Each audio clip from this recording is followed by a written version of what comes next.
सनातन धर्म में माना जाता है कि जो हमारा यह देह मिली है, वह यह देह केवल आत्मा के न तो मृत्यु होती है न पैदा होती है।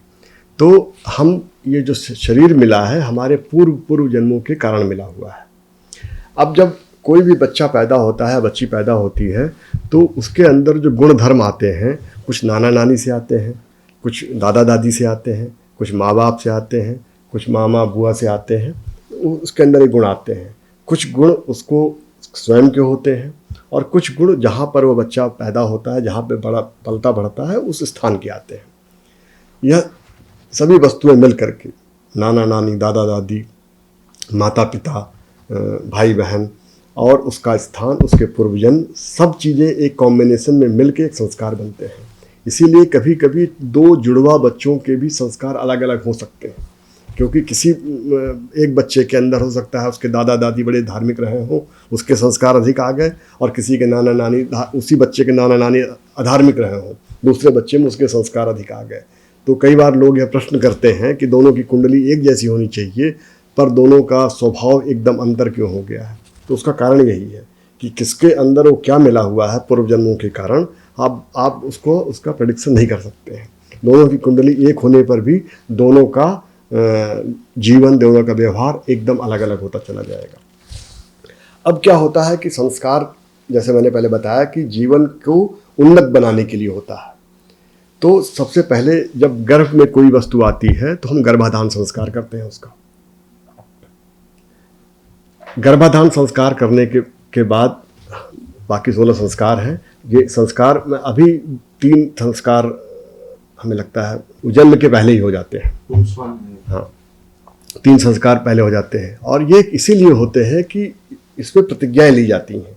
इसमें एक प्रतिज्ञा पति लेता है कि अगले 3 वर्ष तक बच्चे की देखभाल तुम करोगी, घर के सारी दायित्व मैं निभाऊंगा, घरेलू काम के सारे दायित्व मैं निभाऊंगा, यहाँ तक कि अगर बर्तन धोना होगा, भोजन बनाना होगा तो वह भी मैं करूँगा। तो एक दायित्व पिता लेता है कि अब मुझे तुम एक बड़ा काम करने के लिए जा रही हो, तो मैं ये दायित्व मेरा हो जाता है। तो क्योंकि मैंने आपको पहले भी बताया था बातचीत पे कि स्त्री जो गर्भाधान करती है उसको तपस्या कहा गया है।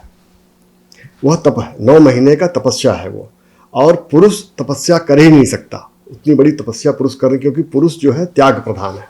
उसने वीर त्याग कर दिया और पत्नी प्रेग्नेंट हो गई है, गर्भवती हो गई है। अब सारे कष्ट, उस 9 महीने से अधिक के कष्ट उस स्त्री को, उस आपकी पत्नी को उठाने होते हैं। तो सारे संस्कार उसी प्रकार, नामकरण संस्कार जब करते हैं, उसी प्रकार जब हम उसका यज्ञोपवीत संस्कार, तो जो सारे संस्कार होते हैं, यहाँ तक कि मरने के बाद भी जब हम संस्कार, अंतिम संस्कार करते हैं, तो हम व्यक्ति का शरीर तो है नहीं, हम उस आत्मा का संस्कार करते हैं, जो कि कहते हैं और ये बताते हैं। एक जिज्ञासा उत्पन्न होती है बच्चों के मन में।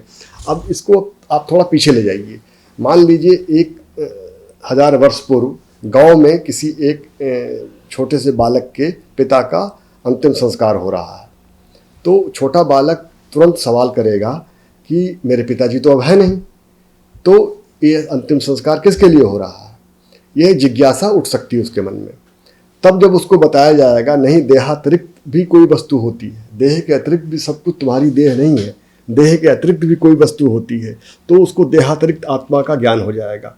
16 संस्कार एक प्रकार के स्कूल थे, एक स्कूल थे कि कोई बच्चा कभी भी स्कूल में ना गया हो, उन 16 संस्कारों के माध्यम से ही सनातन धर्म के सारे मूल बिंदुओं को वह जान सकता था, पकड़ सकता था, अगर वो स्कूल गया हो या ना गया हो।